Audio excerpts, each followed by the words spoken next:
Olá, hoje nós vamos estar falando da unidade 2, né? Vamos estar conversando sobre políticas públicas e as tecnologias da informação e comunicação. Para a gente começar a falar sobre políticas públicas, a gente precisa entender o que são políticas públicas, né? São um conjunto de programas, ações, atividades diretamente ou indiretamente com a participação de entes públicos ou privados que visam assegurar determinados direitos de cidadania de forma difusa ou para determinado segmento social, cultural, étnico ou econômico.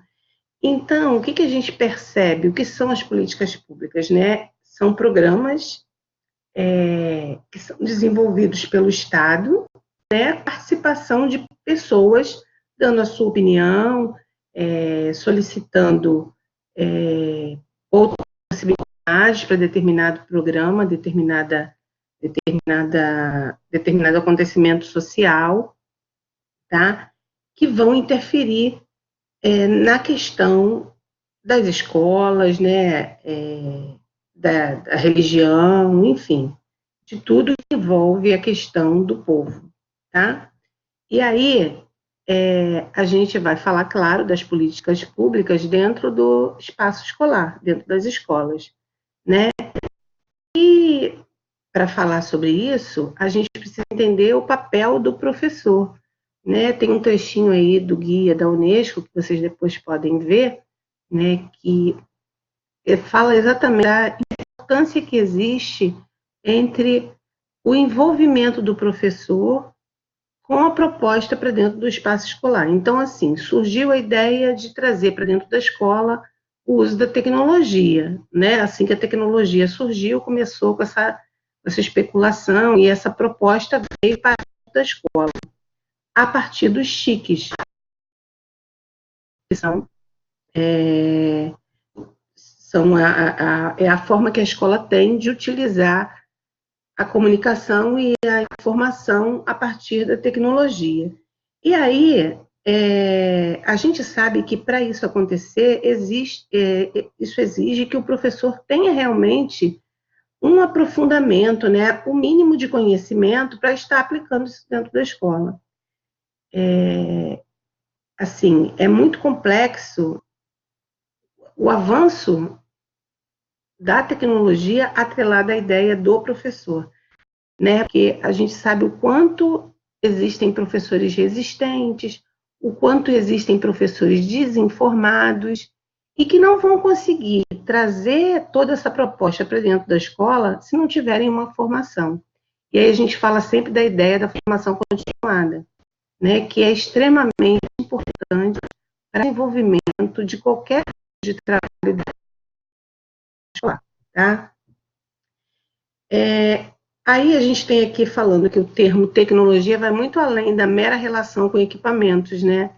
A gente sabe que não é só o professor sentar em frente ao computador e ensinar para o aluno a ligar, desligar, entrar num Word, digitar, apagar. É muito mais do que isso, né? O professor precisa ter uma visão muito mais aprimorada sobre essa questão da tecnologia. Então, ele precisa ter conhecimento, né? E aí a gente tem aqui uma fala que diz que a tecnologia é um processo contínuo, através do qual a humanidade molda, modifica e gera a sua qualidade de vida. Há uma constante necessidade do ser humano de criar a sua capacidade de interagir com a natureza, produzindo instrumentos desde os mais primitivos até os mais modernos, né? Utilizando-se de um conhecimento científico para aplicar a técnica e modificar, melhorar, aprimorar produtos oriundos do processo de interação desde com a natureza e com os demais seres humanos. Então, não é simplesmente a gente achar que sabe mexer em algumas questões do computador, que isso vai fazer com que a gente compreenda o sentido da palavra tecnologia, né? Então, a gente precisa estar o tempo inteiro estudando, avançando nesse contexto, para que a gente dê conta do que realmente vai ser o uso da tecnologia dentro do espaço escolar, ok? E aí a gente tem aí para análise da lei, né, 13.005, de 21 de junho de 2014, que fala do PNE. O que na verdade, vem a ser o PNE, né, o Plano Nacional de Educação, que prima por uma qualidade maior da educação dentro dos espaços escolares, né? E aí ele diz que tivemos como premissa o desenvolvimento de uma cultura digital que considera a integração cotidiana das tecnologias com fins de melhoria da qualidade de vida, de aperfeiçoamento da democratização, de acesso às informações, de formação do cidadão para o mundo e de preparo do professor para a condução de uma formação que oportunize a concretização dessas finalidades. Então, a gente sabe, assim, que o mundo digital, a cultura digital, ela veio colaborar de uma forma muito avançada, né, para que o indivíduo consiga conquistar os seus direitos, o seu espaço, porque a gente tem tudo em tempo real, né? A gente, hoje em dia, está passando o tempo inteiro na televisão a propaganda de que os certificados passam a ser digitais, né? Então, assim, você percebe que para você ter acesso a qualquer documentação, se você faz uso da tecnologia, esse processo se agiliza, né? É muito mais rápido do que você ficar lá com aquele monte de papel, buscando, pesquisando, né? Então, assim, quanto mais a gente tiver dentro do espaço escolar a utilização da tecnologia de uma maneira proveitosa, com certeza nós teremos um resultado muito melhor a nível de desenvolvimento do conhecimento, né, dos nossos alunos. Existem professores que são resistentes demais à questão do uso do celular na sala de aula, né, e aí acabam proibindo. Não são só os professores, mas as instituições também. Às vezes, quando a gente proíbe, a gente impede o acesso do aluno naquele momento, naquele determinada atividade. O que acontece é que a gente pode começar a fazer uso desse celular para o desenvolvimento dos nossos próprios conteúdos, né? Nós podemos começar a pegar o celular e a dizer, olha, vamos começar a pesquisar no celular, porque muitas vezes a falta de informação, né, do indivíduo, ele acaba fazendo mau uso daquele objeto que ele tem, né, para favorecer o seu desenvolvimento, ele acaba fazendo mau uso. Então, eu penso que quanto mais a gente tiver o preparo, né, o professor tiver o preparo e levar esse preparo para a sala de aula e estar trabalhando com o aluno todo esse processo de desenvolvimento, temos uma ideia, nós temos um uso muito melhor do que a gente tem em termos de equipamentos e tecnologia, tá? E aí a gente tem aí o PROINFO, né, que foi um programa nacional de tecnologia nacional, né, que foi criado pela Portaria 522, em 1997, pelo Ministério da Educação, para promover o uso pedagógico da informática na rede pública do ensino fundamental e médio. Mas, assim, e o professor passa a ser um multiplicador, né, para os demais professores da escola. Mas o que mais, assim, nos preocupa é que a gente sabe o quanto, dentro das propostas que vão surgindo, né, pelo próprio governo, muitas vezes são para se beneficiar, né, e eles fazem tudo de forma muito ágil, muito rápido, mas não dão a sustentação necessária para que aquele professor possa trabalhar dentro do espaço escolar. E aí não adianta você construir vários projetos, né, se você não tem como estar desenvolvendo isso dentro da escola, né, porque você não tem o profissional capacitado, né, formado para aquele tipo de atividade.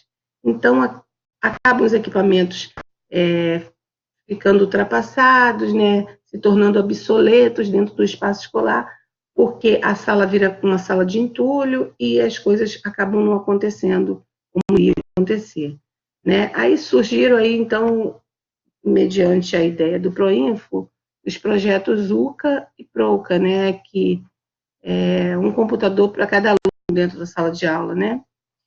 E e o programa um computador para cada aluno. Então, isso aqui no Brasil ainda é muito precário. Esses projetos ainda são muito precários, né?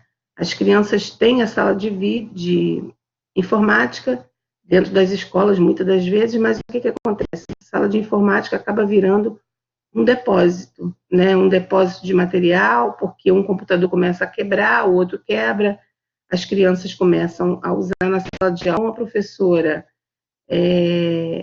nessa sala, né, específica, a brincar, só jogar, né, uns jogos que às vezes não têm sentido educativo e aí tudo se perde, né? Então isso acaba se tornando desnecessário, né? E o uso da tecnologia acaba sendo visto como algo que veio atrapalhar, que os alunos acabam se perdendo em mau uso. E aí também surgiu, então, o programa Banda Larga nas escolas, né? Foi um compromisso firmado, né, pelo governo, que estabeleceu a possibilidade de conexão até o ano de 2010. Nós já estamos em 2020, eu acho que é 10 anos atrás. Isso teve um sentido, agora eu nem acredito que esteja com tão funcionamento assim, mas ainda se continua acontecendo, né? De toda a escola pública urbana à internet, sendo que o serviço será mantido de forma gratuita até o 2025. A gente vai nas escolas, no outro dia mesmo eu fui numa escola fazer um trabalho com os alunos e eu vi lá a sala de informática com aqueles computadores ainda bem antigos, né? E assim com uma porção de material lá dentro que não tinha sentido nenhum. Então, assim, é claro que a banda larga continua dentro da instituição, porque as escolas têm matrícula que é feita online, né, tem acesso a alguns materiais, então eu só não posso afirmar se isso funciona de forma tão, assim, tão rápida e tão realmente eficiente, né? A gente ainda tem as nossas restrições, porque existem escolas que a gente sabe que lá para dentro de alguns lugares nem luz direita tem, que dirá, né, uma internet banda larga. Então, todas as instituições de ensino público urbanas, né, aqui a gente está falando do urbano, que constam no censo do INEP, estão automaticamente contempladas, ou seja, todas as escolas públicas urbanas estaduais, municipais e federais receberam os benefícios do programa sem a necessidade de adesão. Tá? Então, assim, esse é a unidade 2, que a gente vai conversar um pouquinho sobre esses programas, sobre a tecnologia e as políticas públicas, e continuem se informando, continuem lendo, continuem pesquisando, porque a cada dia surge uma novidade, né? E a gente precisa estar de frente, compreendendo esse sentido. Tá? Um grande abraço, até a próxima.